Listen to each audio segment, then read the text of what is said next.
paz do Senhor, queridos, podeis assentar. Para mim é uma alegria muito grande estar aqui, não pela primeira vez. Eu já estive pregando aqui na época do pastor Gideão. Não sei se alguém vai se lembrar disso. Eu tinha por volta de 17 a 18 anos, mas eu já tive a oportunidade de estar pregando aqui nesta igreja. Nós vamos abrir as nossas Bíblias em Mateus, capítulo 7. Entrem pela porta estreita, pois larga é a porta e amplo o caminho que leva à perdição, e são muitos os que entram por ela. Como é estreita a porta e apertado o caminho que leva à vida, são poucos os que a encontram. Queridos, na noite de hoje, nós estou numa igreja pentecostal, como eu disse, não é a primeira vez, já preguei aqui, já preguei em outras igrejas, Assembleias de Deus, em Apiacá, em Mimoso do Sul, e outros, são muitos anos, né? São 25 anos, não me lembro todas, que eu já pude estar. Mas nessa noite, a mensagem que nós estaremos falando aqui, que o Senhor colocou no meu coração, uma mensagem de confrontação. E muitas das vezes ouvi uma mensagem de confrontação, uma mensagem de poucos aleluias, de pouco glória a Deus, mas uma mensagem necessária para esse tempo. Eu quero dizer para os irmãos aqui, se o Senhor me der uma outra oportunidade de um dia estar aqui, ainda que Ele me dê mais uma ou várias, pode ser que você que está aqui nesta noite até esqueça das próximas que eu venho falar aqui. Mas eu quero acreditar que a mensagem que nós vamos ouvir nesta noite, você não vai esquecer mais. E os irmãos vão entender o porquê disso. E nesta noite eu quero perguntar para você, e também quero pedir sua total atenção.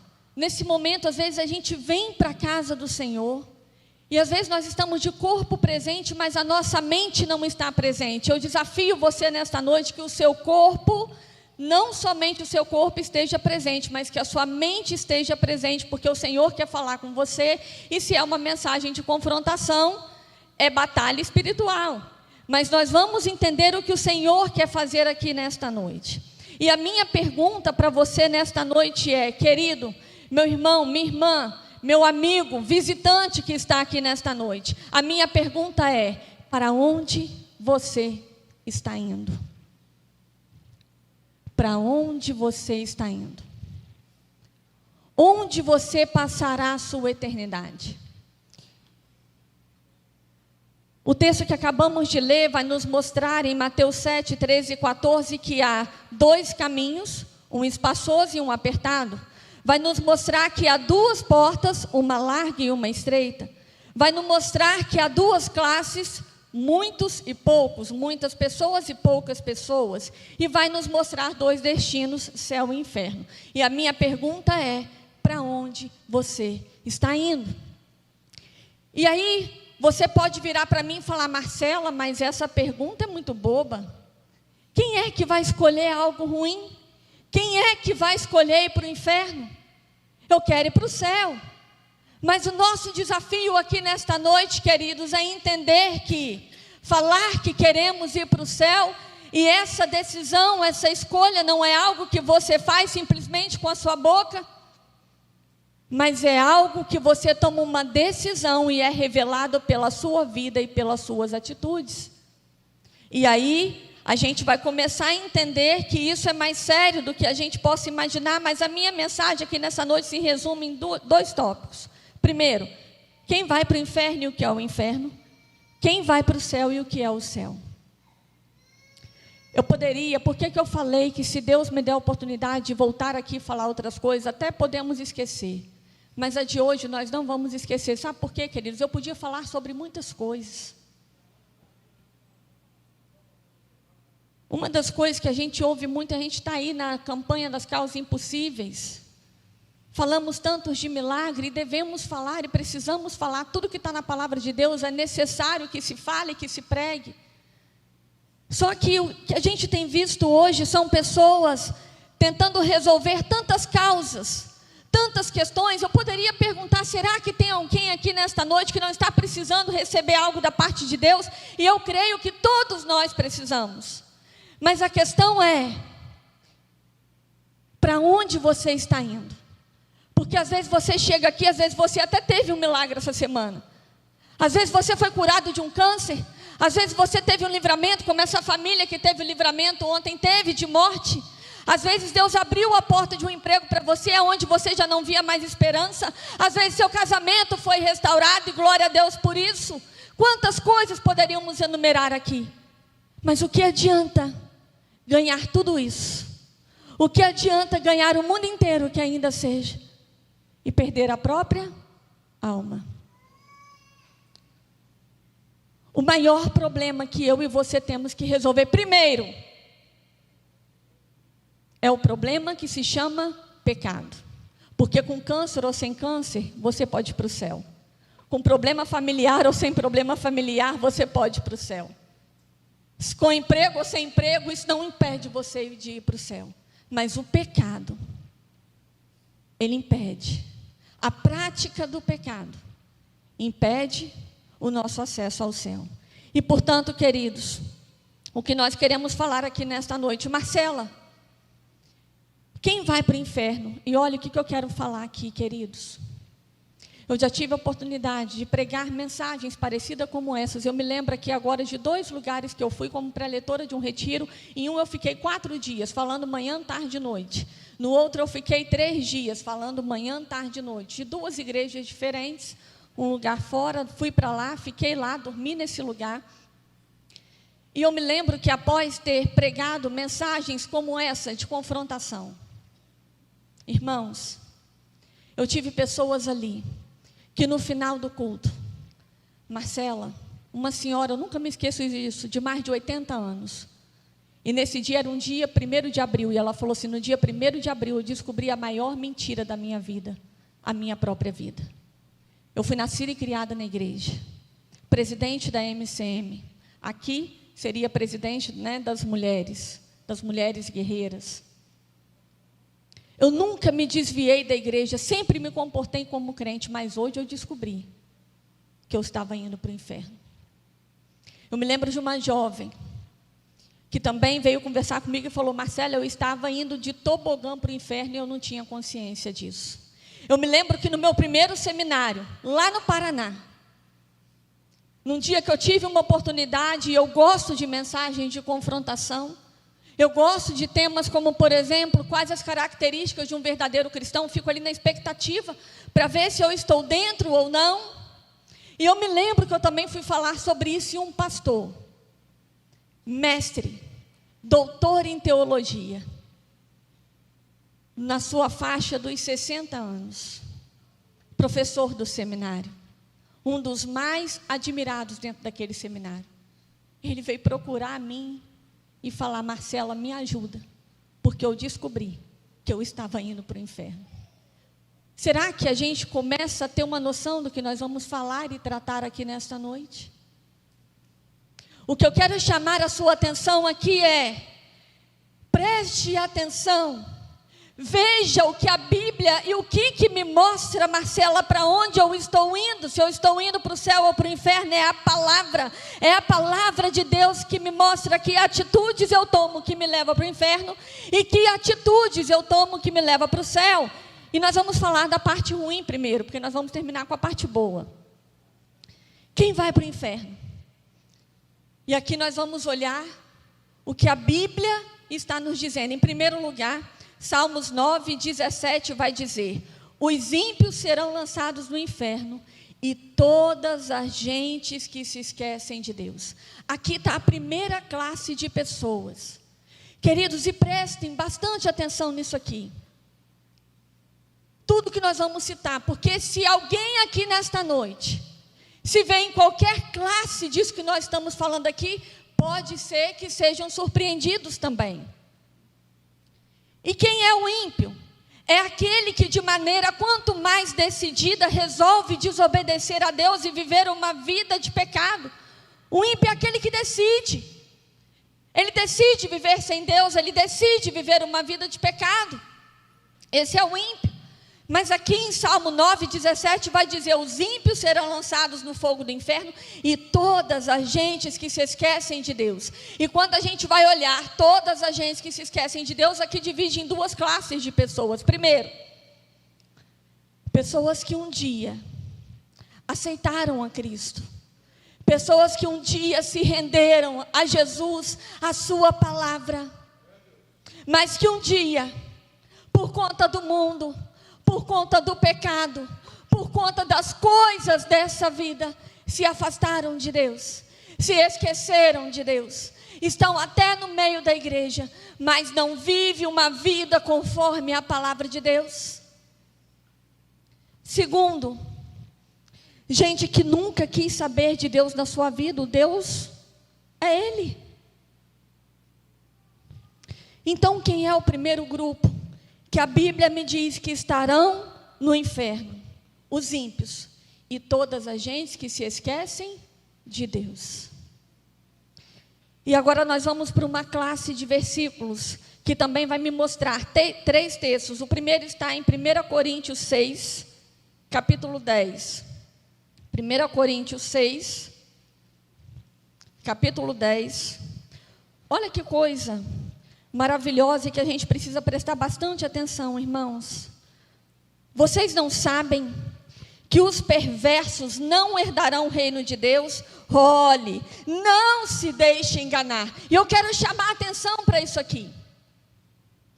Porque hoje muitos estão sendo enganados. E a Bíblia já vai começar a nos dizer o seguinte: olhe, não se deixe enganar. Sabe por quê? Porque nem os imorais, aqui começa, a classe de pessoas que estarão no inferno. Quem são os imorais? O que é imoralidade? Tudo quanto é tipo de imoralidade na área sexual. Nem os idólatras, nem os adúlteros. Tem coisa que eu não preciso explicar, que todos conhecem. Nem os homossexuais passivos ou ativos, nem os ladrões, nem os avarentos, ou seja, aqueles que têm o dinheiro como Deus, esse é o avarento, nem os alcoólatras, nem os caluniadores, aqueles que gostam de falar mal dos outros, que usam a boca para amaldiçoar pessoas, nem trapaceiros, pessoas que gostam de dar golpe nos outros, que gostam de se dar bem, não herdarão o reino dos céus. Não se engane. Essa classe de pessoas que nós citamos aqui, a Bíblia é taxativa em falar, não herdarão o reino dos céus. E ainda em Gálatas, capítulo 5, Gálatas, capítulo 5, de 19 a 21. Ora, as obras da carne são manifestas. Aí começa, olha aqui de novo, e eu quero chamar a sua atenção para isso aqui. Imoralidade sexual. Os irmãos vão perceber, amigos aqui, que esse daqui vai estar citado nos 3 textos. Tem coisa que vai estar citada em um texto. Tem coisa que Deus faz questão de frisar bem e citar nos 3 textos. A imoralidade sexual é uma. E mais para frente a gente vai entender o porquê, que é todo o pecado da área sexual. A impureza, pessoas que se contaminam com bebida, com cigarro, com drogas. Libertinagem, o que vale é o prazer sexual. Idolatria, olha aqui de novo. Feitiçaria, egoísmo, dissensões, facções. Sabe o que é isso aqui? Pessoas que distorcem a palavra de Deus. Já viram isso? Já viram que nunca aconteceu tanto isso como nos nossos dias? Pessoas que estão pegando a palavra de Deus e ao invés de adaptar a sua vida à palavra, estão querendo adaptar a palavra à sua maneira de viver. Pessoas que distorcem o que a Bíblia diz. Pessoas que ainda falam, olha, mas Deus disse, ou está na Bíblia, não está nada, nunca esteve, Deus não disse. Cuidado com isso, porque aqui está falando que essas pessoas não vão herdar o reino dos céus. Não distorça a palavra de Deus.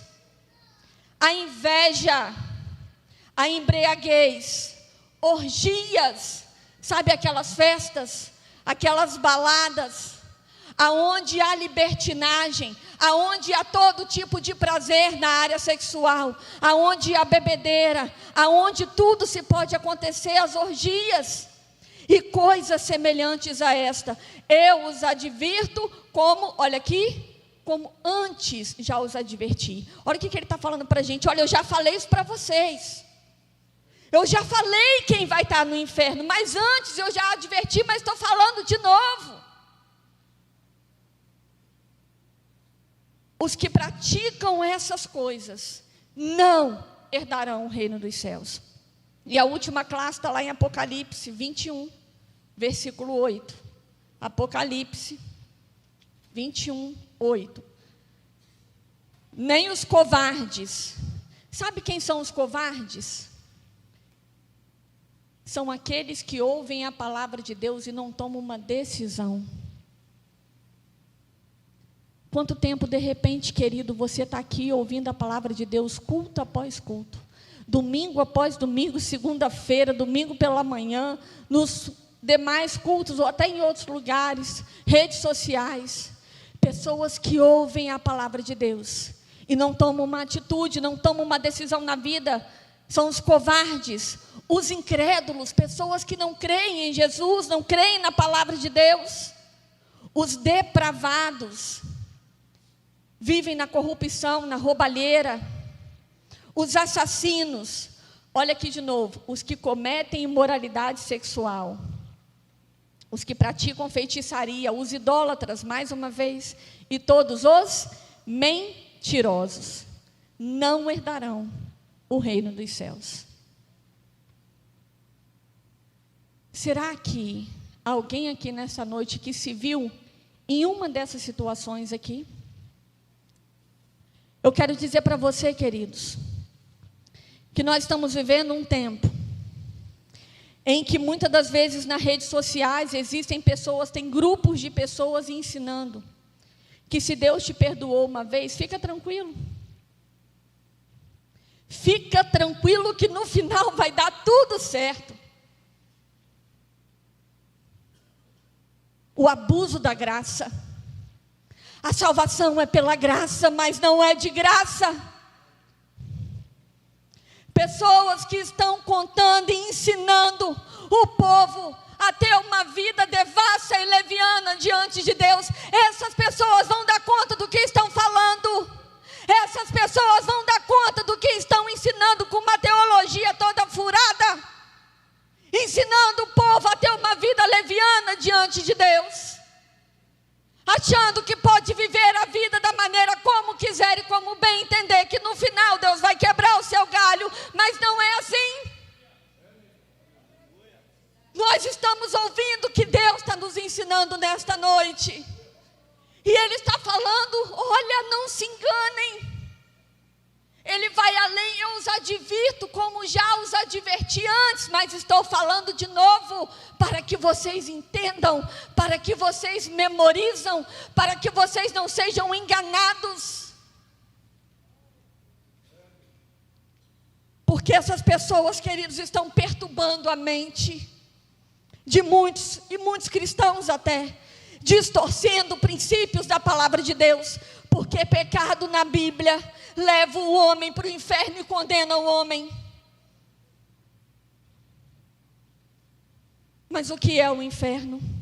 João 3,36 vai dizer, o inferno é o lugar de manifestação da ira de Deus, porque o pecado fere a santidade de Deus. O que é o inferno?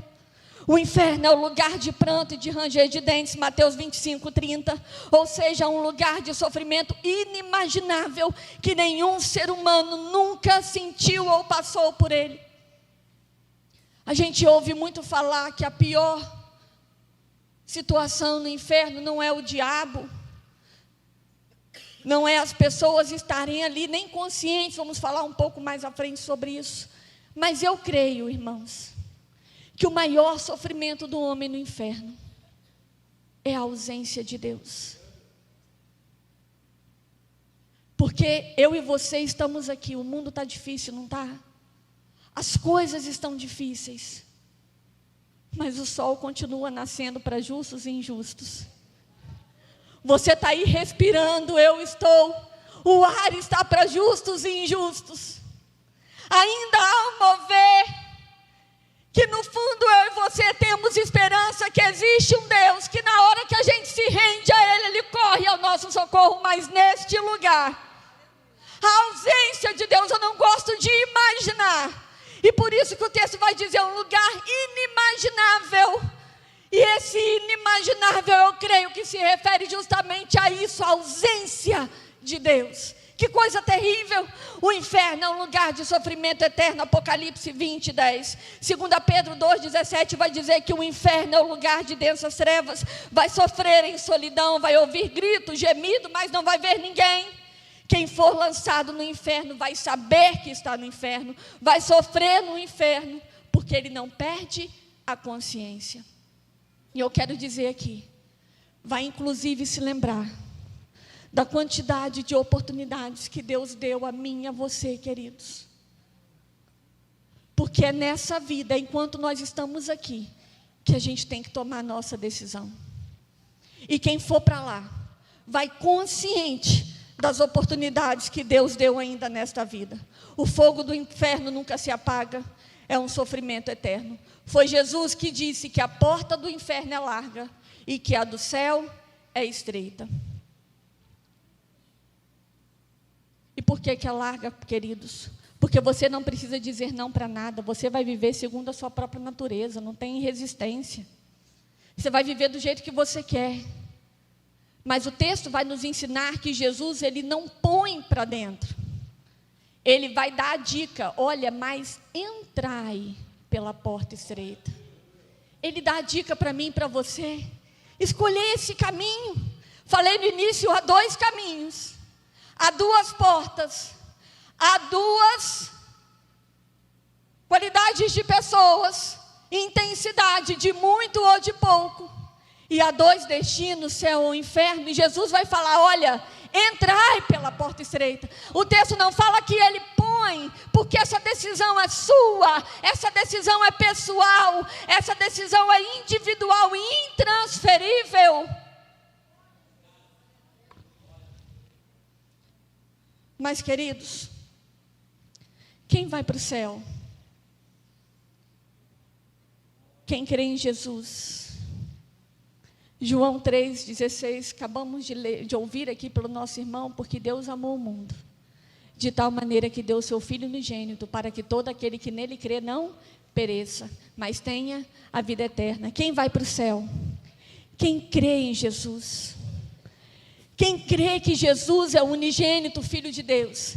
Quem crê que Jesus é o Salvador do mundo. Quem crê que Jesus morreu na cruz por mim e por você. Quem crê que aquele sangue derramado é capaz de perdoar pecado. É capaz de mudar a sua vida. É capaz de te libertar. É capaz de tirar você desse lugar onde você está, queridos. Quem crê no nome de Jesus será salvo.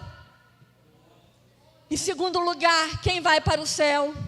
Quem obedece à palavra de Deus. Em Hebreus 5:9 vai dizer que ele veio a ser a causa de uma eterna salvação para todos os que lhes obedecem. Quem vai para o céu? Pessoas que creem em Jesus. E pessoas que obedecem à palavra de Deus. E como obedecer à palavra de Deus? Queridos, eu só tenho como obedecer algo que eu conheço. Nós precisamos conhecer a palavra de Deus. Nós precisamos saber o que Deus quer que eu faça e a maneira como Ele quer que eu viva. E eu quero dizer para os irmãos aqui, queridos, o livro mais vendido, o segundo livro mais vendido no mundo hoje são livros será que alguém imagina? Livros de autoajuda. Marcela, qual é o primeiro? A Bíblia. A Bíblia, ela nunca perdeu para nenhum livro. Sabe por quê? Porque se você sair por aí, eu preciso de algo para a minha vida física, você vai procurar literaturas nessa área. Eu preciso de algo para a minha vida emocional, você vai procurar literaturas nessa área, para a minha vida espiritual. Mas a Bíblia, ela trata do ser humano por completo. A Bíblia é a inspiração divina de Deus para mim e para vocês. Só Ele entende de ser humano e de mente humana como nenhum outro. Não tem gênio nesse mundo que sabe mais a meu respeito e ao seu do que Deus, do que aquele que te criou, querido. Portanto, meu amado, conheça a sua área física, na sua área emocional, na sua área psicológica, na área relacional. E principalmente na sua vida espiritual. A Bíblia trata do ser como um todo. E tem muita gente sofrendo que não precisaria sofrer, porque não conhece a palavra de Deus.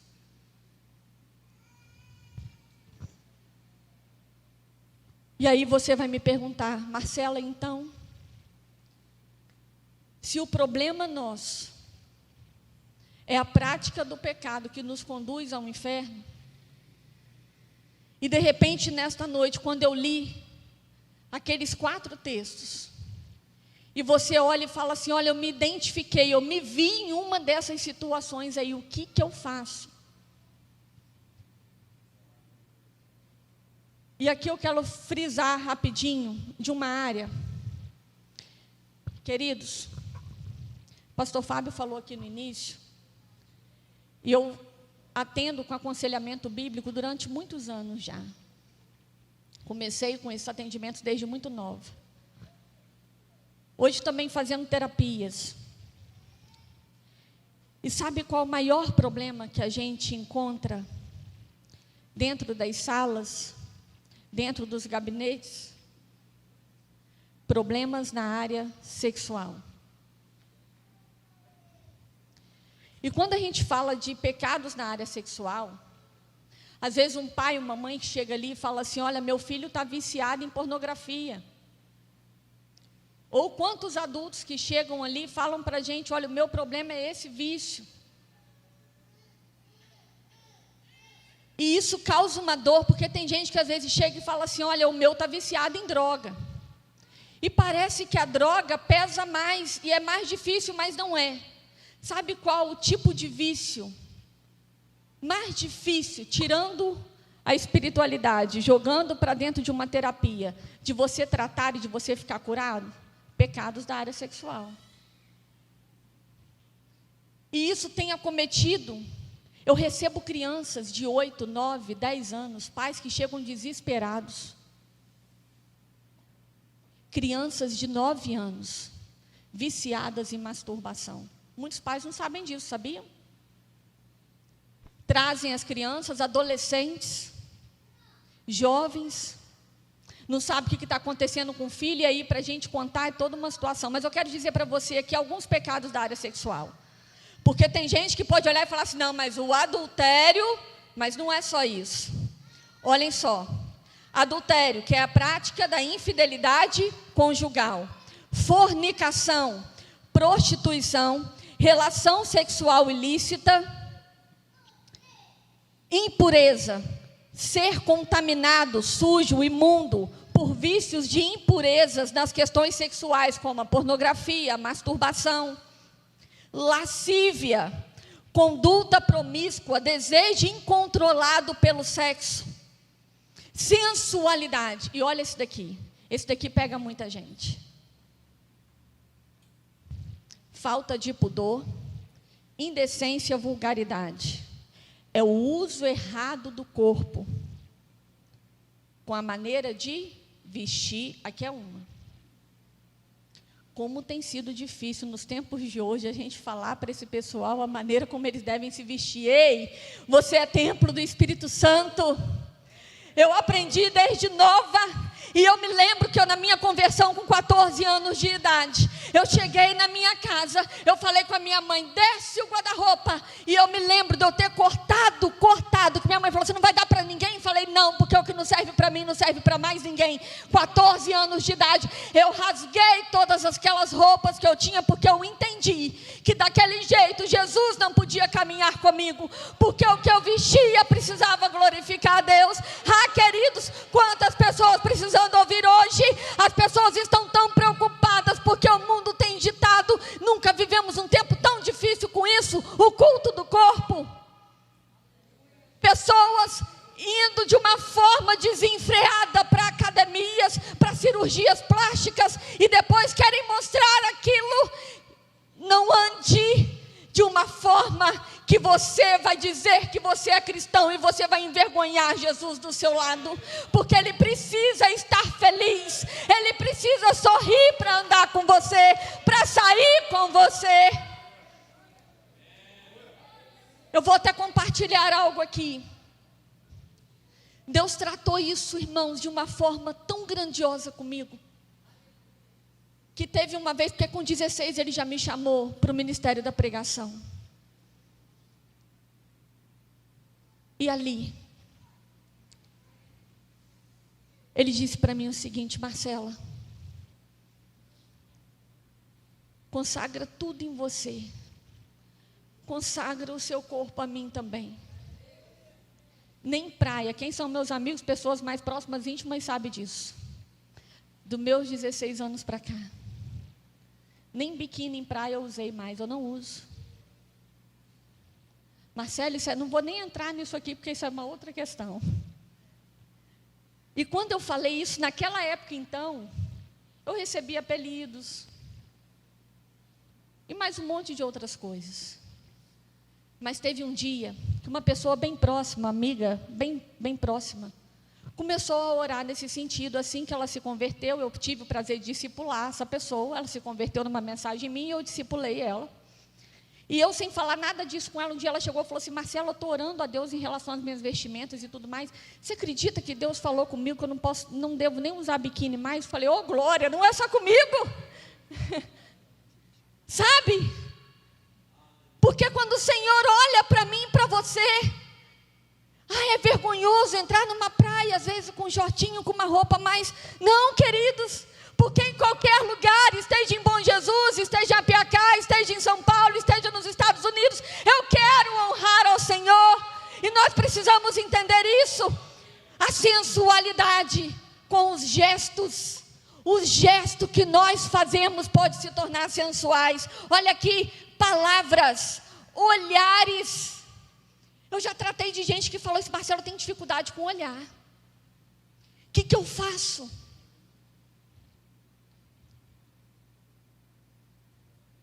E com o fim de se expor para outros. A sedução só é usada 2 vezes na Bíblia, e ela se refere, sabe a quem? A Satanás, como sedutor desse mundo. Você quer usar de sensualidade? Você quer seduzir? Você pode fazer isso sim, sabe aonde? Casada, dentro do seu quarto com o seu cônjuge. Usa a sua sensualidade ali. Ali é o lugar para isso. Queridos, quem vai para o céu? Quem crê em Jesus e obedece a sua palavra. Marcela, se o problema então é pecado, olha, eu lembro de uma jovem também que chegou perto de mim e falou exatamente essa questão do olhar. Meu problema é o olhar. Marcela, eu me encaixei em uma dessas coisas aí, o que eu faço? Como eu resolvo isso? Creia que Jesus está aqui nesta noite. Creia que Ele pode te salvar, que Ele pode te libertar. Creia que Ele pode tirar você desse lugar terrível, que de repente você se encontra nesta noite, e mudar a sua vida. Porque eu quero dizer uma coisa aqui, sabe por que tem muita gente frustrado? Porque às vezes a gente olha esse monte de coisa que eu citei aqui, parece impossível. Marcela, se for assim, ninguém vai para o céu, o que vai ser de nós? E sabe por que muita gente se frustra? Porque tem tentado sozinho, tem tentado pelas suas próprias forças. Ei, sozinho você não consegue. Só Jesus tem o poder de nos ajudar, de nos libertar, de nos livrar desse lugar terrível que um dia eu e você já estivemos, ou que você está nesta noite. Ele tem poder, queridos. Só com Ele que eu e você vamos conseguir. Sem Ele é impossível. Não tem como. Vai ser frustração, você não vai conseguir. Queridos, Deus não fez você, Deus não me fez para viver 60, 70, 80 anos. Existe uma eternidade em mim, existe uma eternidade em você. Aonde você vai passar a sua eternidade? Para onde você está indo nesta noite? Mas como é o céu? O que é o céu? O céu é um lugar onde habita o trono de Deus, e aonde Deus estabeleceu o seu trono. Salmo 115, 3. Como é o céu? O que é o céu? O céu é um lugar preparado para aqueles que vão habitar eternamente com Cristo. João 14. O céu é o lugar onde viveremos em estado de perfeição de glória, felicidade absoluta por toda a eternidade. Apocalipse 21. Você terá um corpo glorificado, semelhante ao corpo de Cristo, onde não tem dor, não tem espaço de tempo, onde não há impedimento. Isso é o céu, um lugar de glória, de felicidade, de completude, de alegria. Está em você o poder de decisão de onde você vai passar a sua eternidade. Querido, o pecado não se vence com pensamento positivo, não. Pecado se vence entregando a sua vida a Cristo. De repente você está aqui e vai falar: Marcela, mas eu já fiz isso. Eu já entreguei minha vida a Cristo. A minha pergunta para você é: você entregou por inteiro? A gente cantou aqui logo: tudo entregarei, é tudo. Se tem alguma área da sua vida que está te impedindo de você se entregar totalmente a Cristo, eu quero te dizer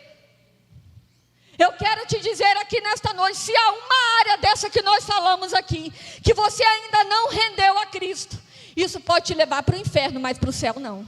Você precisa hoje vir aqui, diante do altar do Senhor, e entregar essa área de vulnerabilidade que tem te condenado ao inferno. Em 2 Pedro vai dizer: do que alguém é vencido, do tal torna-se servo. Você é vencido pela pornografia, escravo da pornografia. Você é vencido pela mentira, você é um escravo da mentira. Você é vencido pelo adultério, você é escravo do adultério. Você é vencido pela sensualidade, pelo culto ao corpo, você vai se tornar escravo disso. Do que alguém é vencido, do tal torna-se servo. Mas, queridos, eu quero finalizar minha palavra aqui nesta noite, dizendo que muitos têm esperado de Deus nesta vida aqui. Quantas pessoas chegam até nós para resolver os seus problemas, os seus conflitos, e isso é preciso. Quando você precisa, realmente peça ajuda, não fique sozinho não, grita. Mas a maioria quer resolver só aquele problema, para você continuar vivendo bem uma vida aqui. E às vezes a gente vê que tem um problema maior do que esse, que é uma prática do pecado. A nossa essência, sabe por que eu e você não queremos sofrer? Sabe por que eu e você não gostamos de chorar? Sabe por que eu e você nunca vamos nos sentir confortável diante da morte? E de tantas outras mazelas, doenças, e por aí vai. Porque quando Deus criou a mim e a você, queridos, não estava no vocabulário de Deus a palavra morte. Não estava no vocabulário de Deus o sofrimento, a dor. E a nossa essência clama por isso. Nós queremos viver um mundo sem dor. Nós queremos viver um mundo sem problema. Nós queremos viver um mundo sem situações que roubam e tiram a nossa paz. Só que isso não é aqui. Eu e você precisamos entender isso. Nós queremos fazer deste mundo céu. O céu é um lugar que está sendo preparado para mim e para você. Mas, Marcela, enquanto eu viver aqui, eu tenho que viver mal? Eu tenho que viver uma vida infeliz? Claro que não. Se eu tiver, de repente, uma outra oportunidade, eu volto aqui para falar sobre isso. Milagres, é possível viver uma vida de milagres todos os dias. É possível aprender a viver bem todos os dias no seu dia a dia. Porque o maior milagre que Deus faz na vida do homem não é curá-lo de um câncer. O maior milagre que Deus faz na sua vida, de repente, não é livrar um filho seu daquela UTI. O maior milagre que Deus faz na vida de um ser humano é ensinar o ser humano a conviver em meio à dor, sem se desesperar. Esse é o maior milagre que Deus faz. Paulo vai dizer: aprendi a estar satisfeito em toda e qualquer situação. É aprendizado, é pedagógico, é possível aprender. Deus quer que eu e você vivamos sim. O cristão, ele não pode viver uma vida infeliz com momentos de felicidade, não. O cristão, ele vive uma vida feliz com momentos de infelicidade, mas nesses momentos de infelicidade ele desfruta da paz que excede todo entendimento. Não lhes falta paz, não lhes falta certeza. E é nesse momento que a gente experimenta, sabe o quê? A suficiência de Cristo. É muito fácil falar que Deus é tudo para mim, que Ele é suficiente para mim. Ele vai ser suficiente para você até que Ele se torne a única coisa que você tem. Ali você vai mostrar que se realmente Ele é suficiente, Ele é. Mas eu quero finalizar. Muitos estão esperando somente de Deus nessa vida. Sabe o que a Bíblia nos ensina? Aqueles que esperam de Deus, somente nesta vida, são os mais miseráveis de todos os homens. Sabe por quê, queridos? Jesus vem. Será que quem está na projeção pode colocar ali para mim? João 14, 1 e 3. João 14, 1 e 3. De 1 a 3, aliás.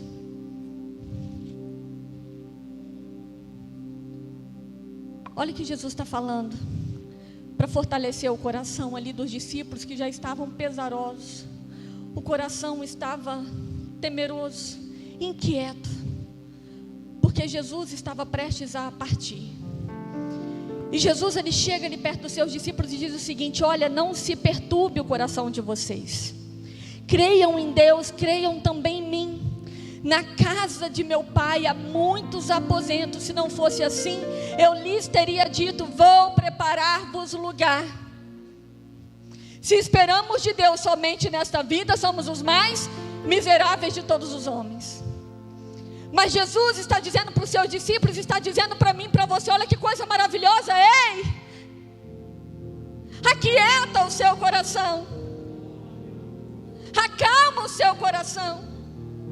Sabe por quê? Porque o que você está procurando, eu estou preparando. Queridos, é Ele mesmo que subiu para o céu e disse: olha, eu estou indo preparar um lugar para vocês. O lugar que eu vou estar está sendo preparado pelo autor e consumador da minha fé. O lugar onde você vai estar, se você se render a Ele, está sendo preparado por Ele mesmo. E olha o que Ele vai finalizar aqui no versículo 3. E se eu for e preparar lugar, voltarei e levarei para mim, para que vocês estejam onde eu estiver. Aleluia! Glória! Eu voltarei. Eu estou indo preparar o seu lugar. Eu voltarei e te levarei para mim mesmo, para um lugar aí sim, aonde não existe mais dor, aonde não existe mais choro, aonde não existe mais morte. Marcela e aqueles que já foram estão te aguardando. Se prepara para esse dia. Eu costumo falar em cultos fúnebres. Como é difícil falar em cultos fúnebres. Mas uma das coisas que eu mais falo e nunca deixei de falar em um velório: é triste. A morte é uma humilhação. Mas aqueles que se foram, se alguém próximo a você, sua responsabilidade aumentou. Sabe por quê? Se você ama aquela pessoa, a partir de então, viva cada dia mais se preparando para passar uma eternidade com ela. Se prepare. O que você pode fazer de melhor para a sua família? Não descanse enquanto você não vê a sua família salva, a sua família rendida aos pés do Senhor. Esse é o melhor presente que a gente pode dar. Queridos, Jesus vem. Jesus vem. Esse texto está nos dizendo: olha que palavra de esperança. Olha, eu fui, estou preparando o seu lugar, mas eu voltarei. Jesus vem. Jesus vem, aleluia. Jesus vem, aleluia. Eu quero dizer para você aqui nesta noite: não ame nada, não ame as coisas desse mundo, não ame casa, não ame dinheiro, não ame posição. Use aquilo que você tem, use aquilo que for bênção, use aquilo que for útil, mas não ame nada. Sabe por quê? Porque aquilo que olho não viu, aquilo que ouvido não ouviu, aquilo que não chegou no coração do homem, é o que Deus tem preparado para aqueles que o amam. Aleluia! E eu finalizo aqui, queridos, dizendo para você: Deus não está aqui hoje, o Espírito Santo do Senhor está aqui. Foi uma palavra de confronto, mas hoje é o tempo de mudar. Hoje Ele não está aqui para te condenar, Ele não está aqui como um juiz, Ele está aqui como um Deus misericordioso que quer te salvar. Ele quer te tirar desse lugar onde você está. Se você se viu em qualquer um desses lugares, entenda, você precisa se entregar por inteiro, porque se você morrer nessa condição, para o céu você não vai. Não se envergonhe disso. E eu quero aqui, eu pedi autorização ali ao pastor Fábio, no início do culto, para poder falar sobre isso. Eu finalizo dizendo: eu estou aqui, irmãos, eu creio que eu não vim para cá nesse tempo por acaso. E eu me coloco à disposição, eu estou fazendo os atendimentos aqui na igreja. Tem alguém às vezes que no momento desse tem dificuldade, Marcela, eu realmente estou entranhado numa situação dessa. Eu disse que quando eu falei nesse lugar, que eu fiquei lá 4 dias, irmãos, fez fila, eu ficava até 4h30 da manhã atendendo as pessoas. Marcela, eu tenho isso, Marcela, eu tenho aquilo. E ali eu montei um projeto naquela igreja para eu poder estar atendendo aqueles irmãos. Mas eu não saí de lá enquanto eu não pude entregar para aquele pastor que me consentiu estar ali, aqueles irmãos saudáveis, aqueles irmãos libertos. É claro que é uma escolha, tem gente que quer, tem gente que não quer, e Deus respeita isso. Mas hoje Deus está te dando a dica: ei, entrai pela porta estreita. E Deus está aqui, porque Ele pode fazer isso com você. E se você tiver alguma dificuldade, eu estou atendendo aqui, passa o seu nome para mim, passa para os pastores. Eu quero poder te ajudar, eu me coloco à disposição. Deus está aqui hoje para te libertar. Tem gente que Deus faz o milagre e é na hora, está liberto. Tem gente que tem um processo, que precisa de ajuda. E Deus nessa noite está também colocando essa ajuda à disposição dos irmãos.